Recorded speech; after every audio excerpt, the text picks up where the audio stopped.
Hi, I'm Cherie Currie from the 1970s all-girl teenage rock band, The Runaways, and I am coming to Australia for my final tour in September, and I hope to see you there, my cherry bombs. Fantastic, Sherry. Thanks for joining us today. That was sensational.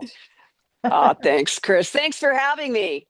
My absolute pleasure. So, as you say, you were headed to Australia for the second and final time in around 1 month for a run of shows starting in Perth on September the 5th. Then you hit Adelaide, Melbourne, and Sydney, finish in Brisbane on September 13th. So, it's not too long now. You're packed and ready to go.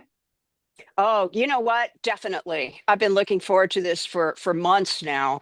And I was in Australia in 2016. It was a completely different band. The reason why I'm so excited about this one is my son's band is going to be backing me, Jake Hayes. His band is Maudlin Strangers, but Jake is taking the drums this time. He's a front guy, amazing singer, guitar player. But Sandy West, God rest her soul, gave him some lessons when he was just a kid. And he is paying such homage to Sandy West. He plays it just like her. And when I turn around and I get to work with my son on stage, it just feels like I've got Sandy with me. Such as fantastic. And this band is off the charts. And I've got Nick Mayberry, who is from Australia. And he's one of the greatest lead guitar players. And one of my son's guitar players is only 21 years old, and he's really cute. So I think there's going to be a little bit for everybody. You probably can't see it from here, but up until you said the cute bit, I've actually got goosebumps. That was beautiful playing with the family. It is. And you know what? Considering, I mean, I'm on my way out. I just want to be able to and do the rest of this with my kid because he really deserves it. And I know you know that it's just really hard these days for kids. I mean, really talented. And my kid's well, he's 35, so he's not a kid anymore. But it's very different from the way it was in the 70s as far as getting noticed. There's just so much talent out there and social media and all that stuff. 100%. Now, as we mentioned, this is going to be your farewell time playing in Australia. You've already done farewell shows in the UK and Ireland, so it's a fitting celebration of an extraordinary career, but it must be hard for you night after night saying goodbye to different people in different countries in different cities. It is, but I mean, and again, something could happen where I know I'm going to go to Germany for just one show, and that's next year. But it does hurt. I mean, it is painful because I still see people that I've seen at other shows and other tours I've done in the UK and Europe, and I see them and I see their faces, I recognize them, and it is a little tearful. It really is because I thank them so much for all this support. Almost 50 years now, Chris. 50 years. Fantastic. Yeah, long time. You still remember faces. That's beautiful. Oh, I do. Thank God. At 65, I just don't want that to go away. You come a Yeah. little bit closer. I can't quite see you. Yeah, exactly. Exactly. Now, the press release says that you're going to be playing a set list packed with Runaways hits, solo favorites, and surprises celebrating your remarkable journey. But I'm not sure if anyone's told you yet or not, but Australians don't like surprises. You got to tell us what you're doing. Oh, well, we're going to do a lot of Runaways because nobody else does it. You know, Yeah. Joan and Lita, they don't. And the thing is that there are Runaways fans that they deserve it. I so wish that Joan and Lita could have come together and been able to work through their differences so we could have had a reunion after the movie. But, I've kind of given up on that. But I have worked with all the girls in the band, Joan and Lita as solo artists, and Jackie and Sandy when she was still with us. So, but the fans, I do it for the fans because they love our music. So I'm going to be doing Runaway songs, their favorites, because I've asked all the fans, what do you want to hear? And then I'm going to do some songs off of my new record, Boulevards of Splendor, that Matt Sorum produced, and I'm going to do. I might do one off of the Messing with the Boys album, and I am going to do a couple of covers. Like, Well, so I'll let that's, you keep yeah, them a surprise. I'll let you keep them a surprise, but yeah. some of the songs you're playing were written 50 years ago now, like you say, like, but is it difficult to still deliver them with as much passion, considering it was a much different period of your life when they were written? Well, you know what? It's kind of funny, Chris, because I'm 65 and I don't know how much longer I can sing "Have You" and "Grab You Till You're Sore." You know what I mean? You know what I mean? Hello, Daddy. Hello, Mama. Yeah, no, but I think I'll be able to do it until I just can't sing anymore. Because the thing is nobody does it as good as I do. Because I've been, I mean, it's just when you grow up making these songs possible, they're like, it's like giving birth to a child. It's there's a magic there. So that's why I still have to do it.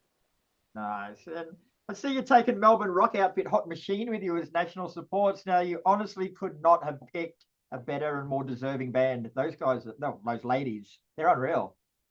Oh, I can't wait. I mean, I've been really looking at their stage show and their song, and I think it's just, I'm so glad that you feel that way Yeah.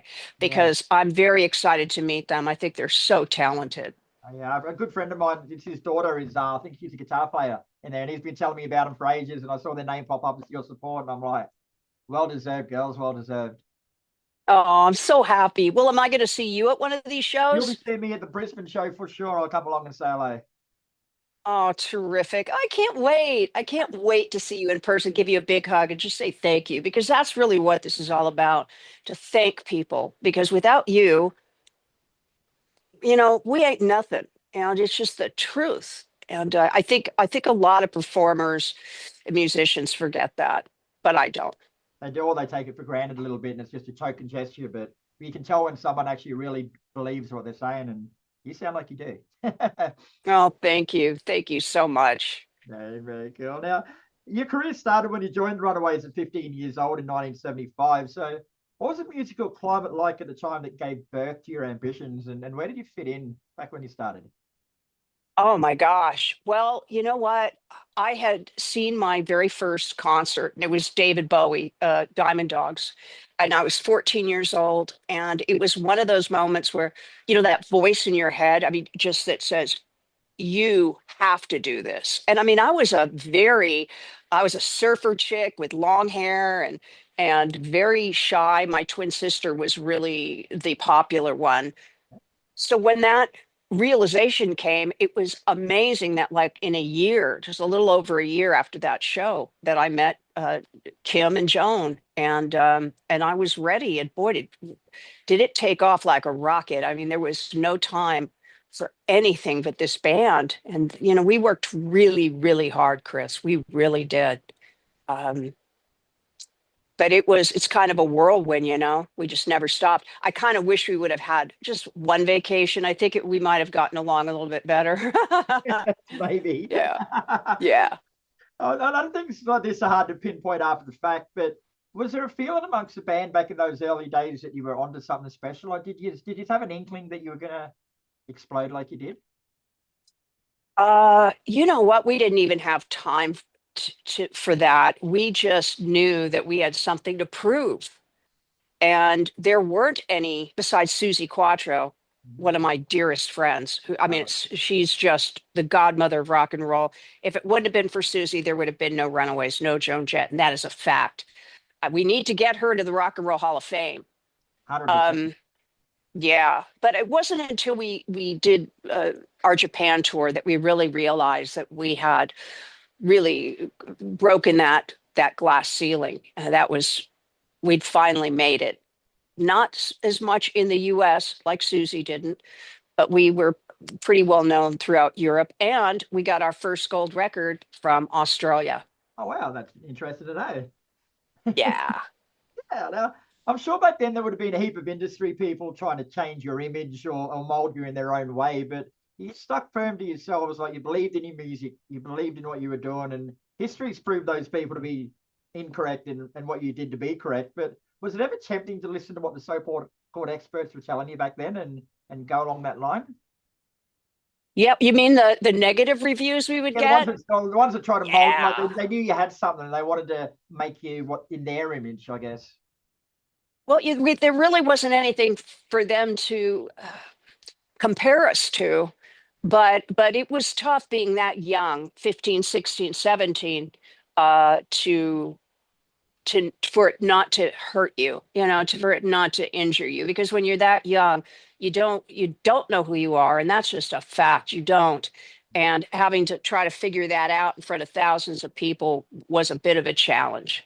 But you know what? It was great to be trailblazers and to do something that really pissed the boys off, because we did.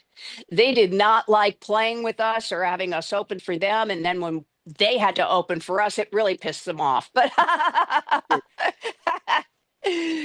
yeah. Well, this is probably going to be hard for you to answer with less than an hour answer, but you were 17 when you left the Runaways. But so how did the 2 years that you were in them shape your life and your music and who you are today? Well, that's a really tough question. Uh, oh my gosh, how did it shape me? Well, it made me tough. It really made me tough. And I also knew that I was born to do this. By the time I'd left the Runaways, it was really something that I had worked very hard at and I knew I was good at. Being on stage as a singer, no, I was not a good singer because my voice was changing, and when you're 16, I mean, my voice was very low. And now I can actually sing.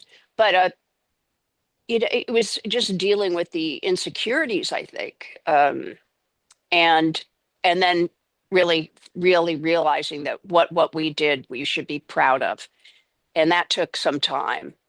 That took some time.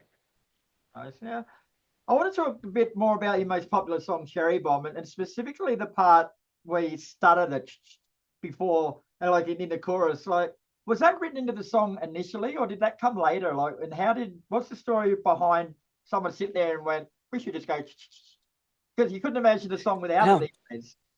no, that was Kim Fowley. I mean, Joan was really lucky that he grabbed, and of course, had I gone to rehearsal with probably Can the Can or one of those Suzi Quatro songs, because they asked me to learn a Suzi Quatro song.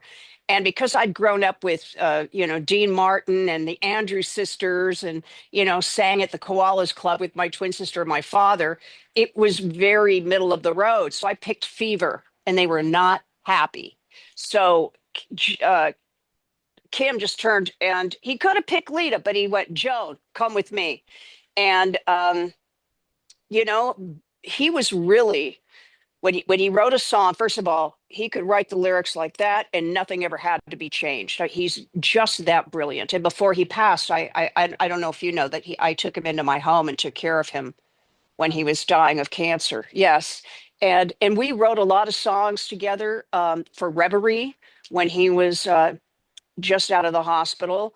And there was just something about Kim. He would tell us what to play. No, no, no. Do. No, now modulate. No, change that chord. No, I want this. So basically, I mean, when you wrote with Kim, it was really Kim. And I not to put Joan down in any way, but Kim ruled the roost. And he just did that in one take. I mean, writing those lyrics. I did help with the melody on Cherry Bomb because no one had sung the song before. They came in and said, okay, you're now Cherry Bomb, sing it. And it was like, ah. So I kind of had to make stuff up as I went along. And little did I know at 15 that I should have gotten writing credit. Wouldn't have that been nice? Oh, But no. yeah, that's too bad. But Kim Fowley was truly a genius. He really was. And he's got a roster of hit songs to prove it. Nice. Now, I'm unfortunately going to have to cut us off. I could keep going forever talking to you. This is a fantastic conversation, but other people need your Well, time. You need a bit of a break. So thank you for well, yours. when you come to the show, please, Chris, when you come to the show, we can do a little something then after the show. What do you think of that? And I make it up Sounds to you. fantastic to me. I shall see you there for sure. But in the meantime, the tour does start in September. Get your tickets through Silverback Touring. It's going well already, but this is going to be the end of a lifetime's generation worth of work. So congratulations, and we'll see you in a month or so. Thank you, Chris. Thanks so much for having me.